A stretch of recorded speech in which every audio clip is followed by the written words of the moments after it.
پاکستان اور سعودی عرب کے مابین تعلقات میں کشیدگی میں کمی کا پاکستان کے army chief general Qamar Javed Bajwa کا مشن کامیاب رہا یا ناکام، یہ دعویٰ کرنا یقیناً ہمارا کام نہیں ہے، کیونکہ حکومتوں کے بین الاقوامی تعلقات یا مذاکرات کے تمام پہلو عوام کے سامنے نہیں لائے جاتے، جنہیں اسٹیٹ سیکرٹ کا نام دیا جاتا ہے۔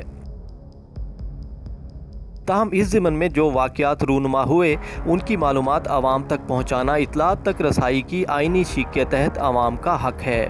ناظرین، آپ کو یاد ہوگا کہ 5 اگست یوم کشمیر کے موقع پر پاکستان نے سعودی عرب سے کشمیر پر اسلامی ممالک کی تنظیم OIC کا اجلاس بلانے کا مطالبہ کیا تھا، جو سعودی عرب نے لگی لپٹی رکھے بغیر رد کر دیا تھا، جس پر وزیر خارجہ شاہ محمود قریشی نے شدید رد عمل کا اظہار کرتے ہوئے الگ اقدام کرنے کی دھمکی دی، جس سے ہمارا دیرینہ دوست ناراض ہو گیا، اور ناراض بھی اس حد تک کہ نہ صرف اس نے 3 ارب ڈالرز میں سے 1 ارب ڈالر واپس مانگ لیے، بلکہ ادھار تیل کی سپلائی کا معاہدہ بھی منسوخ کر دیا۔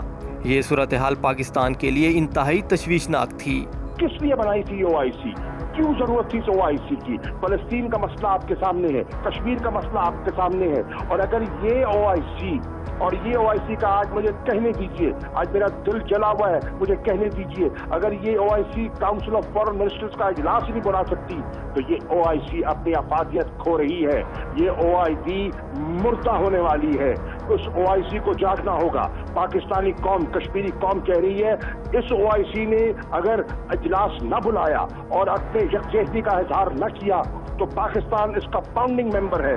پاکستان کو سوچنا ہوگا کہ اس OIC میں کتنی جان رہ گئی۔ غلطی کا احساس ہونے پر وزیر خارجہ نے دورہ سعودی عرب کا ارادہ کیا، مگر ناراض دوست نے دستک پر توجہ ہی نہ دی، جس پر chief of army staff general Qamar Javed Bajwa اور ISI chief general Faiz Hameed دوست ملک کے دورے پر روانہ ہوئے، جو 2 روز تک سعودی عرب کے دارالحکومت ریاض میں قیام پذیر رہے۔ مگر روایات کے برعکس سعودی ولی عہد محمد بن سلمان نے ہماری معزز ہستیوں سے ملاقات ہی نہیں کی، جبکہ سعودی نائب وزیر دفاع سے ہی ملاقات ممکن ہو سکی۔ اب اس صورتحال پر نہ تو کسی سرکاری ترجمان نے کامیابی کے ڈونگرے برسائے، نہ راولپنڈی سے کوئی اعلامیہ جاری ہوا۔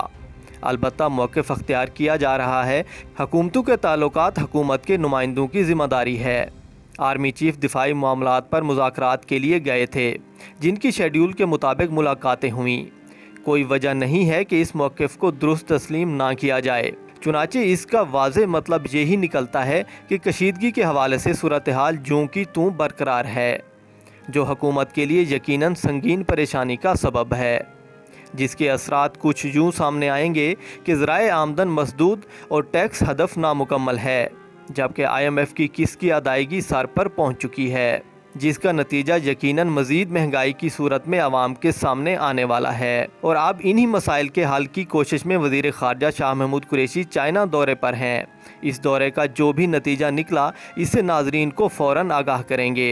اجازت دیجیے امانت گشکوری کو روشن پاکستان نیوز کے ساتھ اگلی اپڈیٹ کے لیے چینل لائک اور سبسکرائب کرنا نہ بھولیں۔ اگلی ویڈیو کے ساتھ جلد حاضر ہوں گے۔ اللہ حافظ۔